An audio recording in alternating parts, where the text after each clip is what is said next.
जय जगन्नाथ पिला माने वेलकम टू हिमांशु एजुकेशन पिला माने आमे एही क्लास रे षष्ठ श्रेणी पिला मानकर जो नुआ विज्ञान बही आछि जिज्ञासा लगी जिज्ञासार तृतीय अध्याय सुषम खाद्य सुस्थ शरीर उपाय विषय आमे आलोचना करिबा तार प्रश्न उत्तर आलोचना करिबा। चलो पिला माने डेरी करबा स्टार्ट करिबा। देखा पिला माने तुम एक नंबर कहिछि कि अलगा गुड़ी को चिन्हट कर आ कारण लेख कहीं अलगा कल है कि एक नंबर कही ज बाजरा मांडिया चना पिला माने चनाटा अलग हम कारण ज बाजरा मांडिया श्रेणीय किंतु चना डाल जातीय खाद्य बुझेगा कि तापर कही ख नंबर धान सॉरी राजमा सबुज चना सोयाबीन चाउल पिला माने एठी तुम धान अलग कारण चाउलटा अलग कारण राजमा मुग सोयाबीन पुष्टिसार जातीय खाद्य चाउल डाला पे कौन श्वेतसार खाद्य बुझा पड़ा ना। 2 नंबर भारत में पारंपरिक बनाम आधुनिक रोषे प्रणाली विषय टी आलोचना करवा। देख पारंपरिक आम साधारणतः चूल्हार होता है चूल्हा मैं चुली है कि शिला पुआरे हाथ में साहय पेशा बटा कराई था निज अंचल मिलुवा शस्य खाद्य उत्पादन गुरुत्व दी था किंतु आधुनिक प्रणाली पिला माने आधुनिक गैस चूल्हा द्वारा रोषे हो विद्युत चालित ग्राइंडर द्वारा पेशा हो पूर्व प्रस्तुत पैकेट खाद्य सब एवं दिखाई है कि परिवर्तन कारण कौन पाई तुम लेख प्रजुक्ति विद्यार अग्रगति माने टेक्नोलोजी अग्रगति जीवन यापन शैली परिवर्तन। थर्ड लिखि पे मैंने अन्य दूर स्थान में खाद्यर कंचामाल पहुँचार सुविधा। आईवी लिखि पे खूब कम समय प्रस्तुतिकरण हो पारे कौ कम समय आम तैयारी कर आ रास्ता कड़े खाद्य मिल जाता सुविधा माने आम अति शीघ्र आगुरी कौन रास्ता कड़े खाद्य पाऊन एवं कितु पाई से 3 नंबर कही जड़े शिक्षयित्री कहले जे भल खाद्य औषध भली काम करें। रवि यही उत्तर में उत्सुक अच्छी एवं तांको शिक्षकों किसी प्रश्न रखी अति कम रे 2टी प्रश्न प्रस्तुत कर जहाँ से पचारि पारिबो पिला माने कौन से प्रश्न पचारिबो ना देख लिखिबो उत्तर में उत्तम खाद्य आम शरीर पर औषध भली कार्यकारी किपरि आउ गोटे से पचारि पारे केतेक खाद्यर उदाहरण दी पार जहाँ औषध भली कार्य करता है कि किछटा खाद्य तुम्हें लिख। 4 नंबर कहला पे तुम समस्त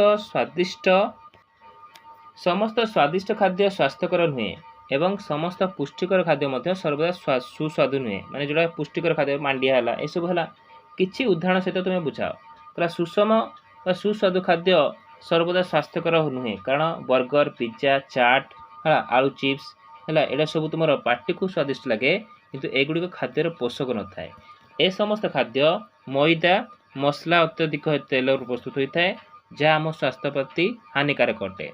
अन्य पक्षरे जोड़ा तुम परिवा सिझा है डाली है सबुज पनीपरिया ये सब प्रस्तुत खाद्य स्वादिष्ट न हो पारे किंतु शरीर पर बहुत हित ए समस्त खाद्य गुरुत्वपूर्ण पोषक थाए पुष्टिसार थाए जीवसार खनिज लवण ये सब थाए पे बुझिपार ना यह आम शरीर को स्वास्थ्यवान रखिपे बुझिपार तेज यहाँ यही खाद्य आम खाइबा दरकार। तापर पिला माने कही तुमको 5 नंबर कही पिला माने नितु पनीपरिया खाएनी बरं बिस्कुट नूडल्स है कि एवं पाउरुटी मजा नहीं थाए अनेक समय ता पेटर जंत्रणा हुए कोष्ठकाठिन्य होता है यही सब समस्या मुक्ति पाइबापी से निज खाद्य कौन परिवर्तन कर लेख पिला लिख कि निज खाद्य शस्य डाली जातीय खाद्यर मंजी तटका फल सबुज पनीपरिया सामिल कले से भोग कर रोगरू मुक्त हो पार यही समस्त खाद्य तंतु जातीय खाद्य अटे जहाँ नितु खाऊवा खाद्य देखा मिलूना है कि नितु बिस्केट है कि नूडल्स सफेद पाउरुटी खाइबा उचित नुहे कारण ए सामग्री मैदारू या मैदारी कौन पोषक न थाए है तंतुयुक्त खाद्य नुहे कहीं आम जानते तंतुयुक्त खाद्य खाइले मल परिष्कार हुए है कि झाड़ा परिष्कार होता है। 6 नंबर क्वेश्चन तापर नंबर पिला माने कही रमेश को स्वल्प आलोक जिनस देखिबार असुविधा होता डाक्तर दृष्टि शक्ति परीक्षा करी एक निर्दिष्ट विटामिन देते निज खाद्य किसी खाद्य पदार्थ सामिल करने को परामर्श देते से क्यों अभावजनित रोग पीड़ित पिला जान अंधाकणा रोग हम ता खाद्य क्यों खाद्य उपादान अभाव हो पाए पिला विटामिन ए अभाव कारण अंधाकणा रोग होता है यही समस्या दूर करने खाद्यर किसी खाद्य पदार्थ अंतर्भुक्त करने चाहिए कि विटामिन ए रो पिला आम जानते शाग अमृतभंडा है कि सबुज पनीपरिया आंब है माछर तेल है यहाँ सब खाइले दृष्टि शक्ति फेरी पाइब। 7 नंबर କହିଲା ତୁମକୁ ନିମ୍ନଲିଖିତ ପଦାର୍ଥ ମଧ୍ୟରୁ ଦିଆଯାଇଛି ହେଲା କି ଡବା ଫଳ ରସ ତାଜା ଆଉ ଗୋଟେ ଫଳ, ତୁମେ କେଉଁଟାକୁ ପସନ୍ଦ କରିବ କାହିଁକି? ପିଲାମାନେ ମୁଁ ଟିଣ ରହିଥିବା ଫଳରସ ଆଉ ସଦ୍ୟ ତିଆରି ଫଳରସ ଅପେକ୍ଷା ତଟକା ଫଳକୁ ଅଧିକ ପସନ୍ଦ କରିବି, କାରଣ ତଟକା ଫଳରେ ଅଧିକ ପୋଷକଯୁକ୍ତ ତନ୍ତୁଜାତୀୟ ଖାଦ୍ୟ ସହ ପ୍ରାକୃତିକ ସ୍ୱାଦ ଥାଏ। ଟିଣରେ ଥିବା ଫଳ ରସରେ ଅଧିକ ଶର୍କରା ଜାତୀୟ ଖାଦ୍ୟ ଥାଏ, ଯାହା ସ୍ୱାସ୍ଥ୍ୟ ପାଇଁ ହିତକର ଜମା ନୁହେଁ। ପିଲାମାନେ ବୁଝିଗଲା ନା? ସବୁବେଳେ ତଟକା ପନିପରିବା ତୁମେ ବା ତଟକା ଫଳ ସବୁ ତୁମେ ଚଏସ୍ କରିବ। ତାପରେ 8 ନମ୍ବର କହିଛି ଗୌରବଙ୍କ ଗୋଡ଼ ଭାଙ୍ଗି ଯାଇଥିଲା, ତାଙ୍କ ଡାକ୍ତର ହାଡ଼କୁ ଯୋଡ଼ି ପ୍ଲାଷ୍ଟର ବାନ୍ଧିଦେଲେ। ଡାକ୍ତର ତାକୁ କ୍ୟାଲସିୟମ ବଟିକା ମଧ୍ୟ ଦେଇଥିଲେ। ଦ୍ୱିତୀୟ ପରିଦର୍ଶନରେ ଡାକ୍ତର ତାକୁ ଭିଟାମିନ୍ ଡି ସିରପ୍ କ୍ୟାଲସିୟମ ବଟିକା ସହିତ ଦେଇଥିଲେ। ତେବେ ଏଇ ଯେଉଁ ଡାକ୍ତର କାହିଁକି ଗୌରବକୁ କ୍ୟାଲସିୟମ ବଟିକା ଦେଲେ, ଆଉ କହିଛି ଦ୍ୱିତୀୟ ଥର ପରିଦର୍ଶନ ଯେତେବେଳେ ଗଲା ତାକୁ କାହିଁକି କ୍ୟାଲସିୟମ ବଟିକା ସହ ଭିଟାମିନ୍ ଡି ସିରପ୍ ଦେଲେ, ଆଉ ଡାକ୍ତର ଦେଇଥିବା ଔଷଧକୁ ନେଇ ତୁମ ମନରେ କିଛି ପ୍ରଶ୍ନ ଉଠୁଛି କି? ପିଲାମାନେ କର ଉତ୍ତର ଲେଖିବ। ଡାକ୍ତର ଗୌରବକୁ କ୍ୟାଲସିୟମ ବଟିକା ଖାଇବାକୁ ଦେବାର କାରଣ ଅସ୍ଥି ସ୍ୱାସ୍ଥ୍ୟ ପାଇଁ ହେଲା କି, ମାନେ ଯେଉଁ ହାଡ଼ ଯେଉଁ ସ୍ୱାସ୍ଥ୍ୟ ପାଇଁ କ୍ୟାଲସିୟମ ଭୂମିକା ଗୁରୁତ୍ୱପୂର୍ଣ୍ଣ ହେଲା କି, କ୍ୟାଲସିୟମ ବଟିକା ଖାଇଲେ ହାଡ଼ ଶୀଘ୍ର ଜଏଣ୍ଟ ହେବ। ଯେତେବେଳେ ହାଡ଼ ଭାଙ୍ଗିଯାଏ କ୍ୟାଲସିୟମ ଦ୍ୱାରା ଭାଙ୍ଗିଥିବା ହାଡ଼ ସ୍ୱାଭାବିକ ପରିସ୍ଥିତିକୁ ଫେରିଆସେ। ଖରେ ଲେଖିବ ଗୌରବଙ୍କର ଦ୍ୱିତୀୟ ଥର ଡାକ୍ତରକୁ ସାକ୍ଷାତ କଲାବେଳେ ଡାକ୍ତର ଗୌରବକୁ ଭିଟାମିନ୍ ଡି ଦେବାର କାରଣ ହେଉଛି ଭିଟାମିନ୍ ଡି କ୍ୟାଲସିୟମକୁ ଶୋଷଣ କରିଥାଏ ହେଲା କି।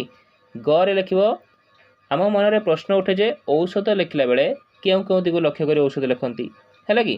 ଆଉ ଗୌରବ କେତେ ଦିନ ଯାଏ ଭିଟାମିନ୍ ଡି ସିରପ୍ ଆଉ କ୍ୟାଲସିୟମ ଟ୍ୟାବଲେଟ୍ ଖାଇବ ହେଲା କି, ଫଳରେ ଭିଟାମିନ୍ କ୍ୟାଲସିୟମ ସହ ମିଶି ହାଡ଼ ଯୋଡ଼ିରେ ସହାୟକ ହୋଇଥାଏ। ବୁଝିଲା, ଏଇଟା ସବୁ ମନରେ ପ୍ରଶ୍ନ ତୁମର ନିଶ୍ଚିତ ଉଠିବ ହେଲା କି। ତାପରେ କ୍ୱେଶ୍ଚନ୍ ଯିବା ପିଲାମାନେ, 9 ନମ୍ବର ପିଲାମାନେ କହିଛି ଚିନି କାର୍ବୋହାଇଡ୍ରେଟ୍ର ଏକ ଉଦାହରଣ। ଚିନିକୁ ଆୟୋଡିନ୍ ଦ୍ରବଣରେ ପରୀକ୍ଷା କରାଗଲେ ଏହା ଗାଢ଼ ନୀଳ ରଙ୍ଗର ପରିବର୍ତ୍ତନ ହୁଏ ନାହିଁ, ଏହାର ସମ୍ଭାବ୍ୟ କାରଣ ଲେଖ। ପିଲାମାନେ ଲେଖିବ ସାଧାରଣ ଚିନି ଆୟୋଡିନ୍ ଦ୍ରବଣ ସହ ପ୍ରତିକ୍ରିୟା କଲା ପରେ ଏହା ରଙ୍ଗ ଗାଢ଼ ନୀଳକୁ ପରିବର୍ତ୍ତନ ନ ହେବାର କାରଣ ହେଉଛି ଆୟୋଡିନ୍ ଦ୍ରବଣ ଶର୍କରା ଜାତୀୟ ଖାଦ୍ୟ ସହ ପ୍ରତିକ୍ରିୟା କରିଥାଏ। ଏହା ସାଧାରଣତଃ ଚିନି ସହ ପ୍ରତିକ୍ରିୟା କରିନଥାଏ। ଚିନି ଏକ ପ୍ରକାର କାର୍ବୋହାଇଡ୍ରେଟ୍ କିନ୍ତୁ ଷ୍ଟାର୍ଚ ନୁହେଁ ହେଲା କି, ମଣ୍ଡଦ ନୁହେଁ ହେଲା କି। ଆୟୋଡିନ୍ କେବଳ ଷ୍ଟାର୍ଚ ସହ ମିଶି ନୀଳ ରଙ୍ଗ ଦିଏ, ସେମିତି ଚିନି ସହ ହେଇନଥାଏ। ବୁଝା ପଡ଼ିଲା। ତାପରେ ଯିବା ଆମେ 10 ନମ୍ବର। ପିଲାମାନେ 10 ନମ୍ବର ତୁମର ଗୋଟେ ପରୀକ୍ଷା କହିଛି, ତୁମେ କ୍ଲାସ୍ରେ ପରୀକ୍ଷା କରିବ ହେଲା କି। ପିଲାମାନେ ଏତିକି ତୁମର ଥିଲା ପ୍ରଶ୍ନ ଉତ୍ତର। ତୁମେ ଖାତାରେ 1 ନମ୍ବରରୁ 9 ନମ୍ବର ପର୍ଯ୍ୟନ୍ତ ନୋଟ୍ କରିଦେବ, ଆଉ ତୁମ ସାଙ୍ଗମାନଙ୍କ ସହିତ ଅତି ମାତ୍ରାରେ ଭିଡ଼ିଓକୁ ସେୟାର କରିବ, ଚ୍ୟାନେଲକୁ ସବସ୍କ୍ରାଇବ୍ କରିବ, ଆଉ ଭିଡ଼ିଓକୁ ଲାଇକ୍ କରିବାକୁ ଭୁଲିବ ନାହିଁ। ପିଲାମାନେ ବୁଝିପାରିଲ? Thank you.